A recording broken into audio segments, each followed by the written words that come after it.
Now, the last one I keep bragging about, a red carpet ride. This is a ride for, say, a show vehicle that needs to be from one show to another, from Boston to Miami or whatever, Des Moines, Iowa.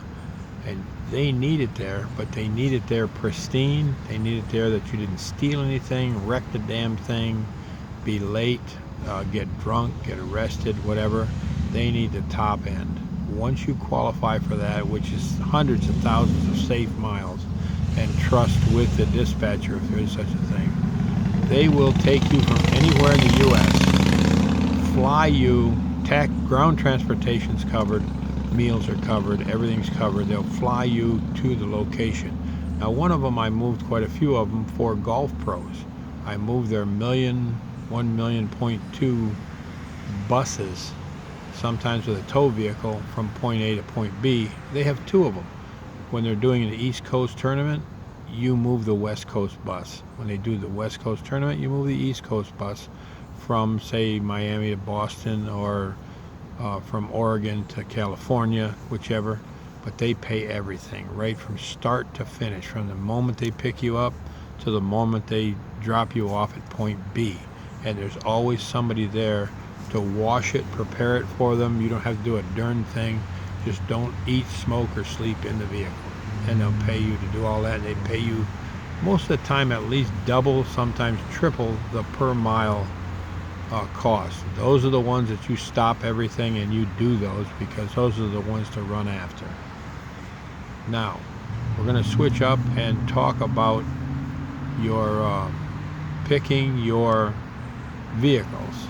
Once you have a vehicle and you started out away from point A, you need to start looking right then for the next ride. So say that you're heading to Boston, Mass. You want to start searching out the other companies to see where that next vehicle is. Don't wait till you get there and get all unwrapped. You need to plan ahead, because you're going to get to Boston, Mass and figure out, oh, well, everything they had there is been taken. So you need to drive from Boston to Virginia Beach to get the next load, or to Richmond, Virginia, or to even to Elkhart, Indiana. We're talking that money comes out of your pocket.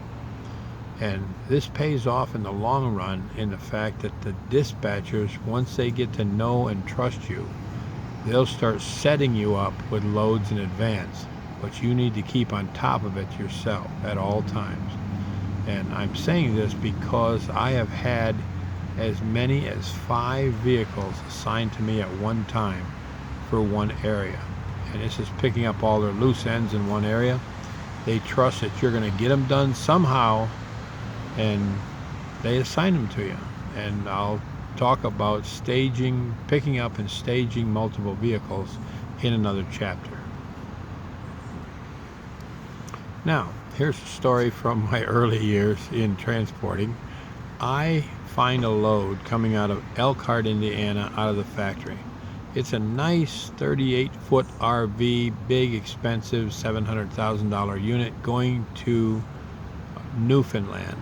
Now, I had never been to Newfoundland, and I just could not wait to give this thing a spin and get my butt up to Newfoundland to see all the great things on the way and everything. So I sign up for this gig. This particular company is one that doesn't pay the bridge tolls or the traffic tolls or the permits. Now, the paperwork is done to get it across the border. They do a great job with that. Other than that, hang on to your hat. I sign on to this gig in Newfoundland for 79 cents a mile. I really didn't even check it out. I just wanted to get to Newfoundland. So I drive. Now, this company, this is another thing I need to talk to you about, is how much do they pay up front? This particular company at the time was paying 50% up front. So 50% of the gig, realistically, is just barely enough to get you gas money. It doesn't get you tolls and it doesn't get you permits, but it does pay the gas money on the gig. The other 50% is when the paperwork's into the company and they have completed it and they've stole everything else off from you that they possibly can. You get whatever little bit is left. Don't count on a lot. So I take off for Nova Scotia, and it is just a gorgeous ride, beautiful brand new RV. Had 30 miles on it when I picked it up, and it's got, I don't know, almost 3,000 miles on it by the time I get it to where it's going. I get there, spend a couple of days sightseeing, and then I realize, wow, I'm like on the other side of the world, and I don't have another ride. I quickly check my other, well, I only had one other company then. I checked my other company. They've got nothing that's closed. I've got to drive all the way back to Elkhart, Indiana, right near Chicago, to pick up my next load. So I went, it's my car, doesn't use much fuel. So 5 days of driving and 6 tanks of fuel later, I get back to Chicago, and 5,600 miles later plus tolls, I figure it only cost me $480 to run that load to Newfoundland. Yeah, it cost me money. And some of these rides out here are gonna cost you money because that deadhead comes slam out of your pocket. I hope I haven't wandered too far off the beam with that otherwise boring story, but let's talk about picking a company to work with. Now, there are hundreds of transporting companies out here. The majority of them work around Elkhart, Indiana, because that's where the RV business thrives. 85% of all the RVs built in the world are built right there in Elkhart, Indiana, within 50 miles. So most of the transport companies spawn from that area. Now they're spread all over the place here and there, but let's think about picking a company. A company that, number one, will train you and to do transporting, and they're only going to tell you the stuff that makes them money. They won't tell you any of the stuff that's in this documentary, I guarantee it, because all the stuff that's in this documentary, stuff that's going to cost you money to make the run, they're not going to tell you about that. So you're looking for a company that pays, they all pay about the same, anywhere from 79 cents to $1.05 a mile right now, and that changes with fuel prices. And don't get me started on that. I'll talk to you later about fuel price changes. So you need a company that's going to pay you 75% up front. So if you got $100 coming for the load, you need $75 up front to run it. And you want to make sure this company is using COM data or something similar. It's a commercial debit card. And the second they put that money on there, you can get it anywhere in the U.S. and Canada. At a truck stop, if it's $6,000 and the truck stop has it, you can get that money out of them right then on the spot. It's a very handy system. They're going to put 3/4 of that money down to get you started and get you delivering. The other quarter is, like I said, paid on the backside after your paperwork is completed and it's correct and it's sent into the office, and they steal all the rest of the money they can from you because that's their job. You get the last quarter, but don't count on that being very much money. And I don't even count on it at all.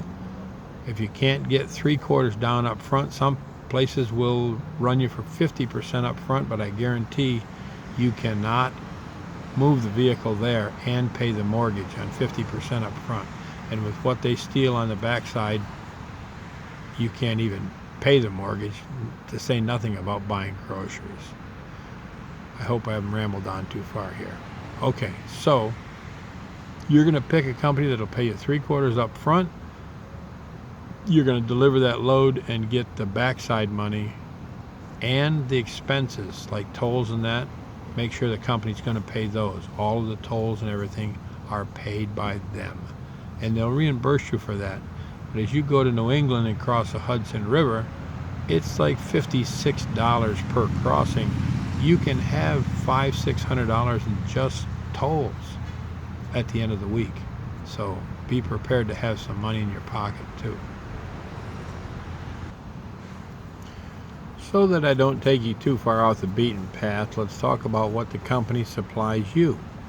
The company normally will supply you with an education or a safety course which will tell you and teach you how to pick up the vehicle, how they pay, how to get to point B, and they'll give you the very basics. It's a 3 to 5 day course. Then they will supply you with a dealer tag which says transporter, one or two usually. Right now it's 2. Indiana, mine are all from Indiana because they're very inexpensive and they're easy to get, and that has the insurance for the vehicle covered. And they will also supply you with placards to put on the side of your vehicle which tells the name of the company. It has to be a certain size, so the name of the company, and if you're hauling trucks it has a DOT IFTA or fuel sticker, a current one, on there, and it has all of your information on that placard, and you'll tape that to the door or the window of the vehicle you're moving and put the dealer or the transporter tags on there, which cover the vehicle and the vehicle you're towing, but the insurance does not cover your vehicle. You have to have your own insurance. So this is what they're going to supply you to get you started. They're covering all the insurance and that. They're taking out of you and putting into escrow, and this is just normal. Some might be a little bit different, but they're taking 10% of every job you do until they get up to $1,000 in escrow in your name. If you scratch, screw up, steal, or damage a vehicle, they take that $1,000 out of your escrow. That's the insurance down payment, the deductible for the insurance. That $1,000 is the deductible, so they don't have their butt in a sling at all because they're taking it out of your pay.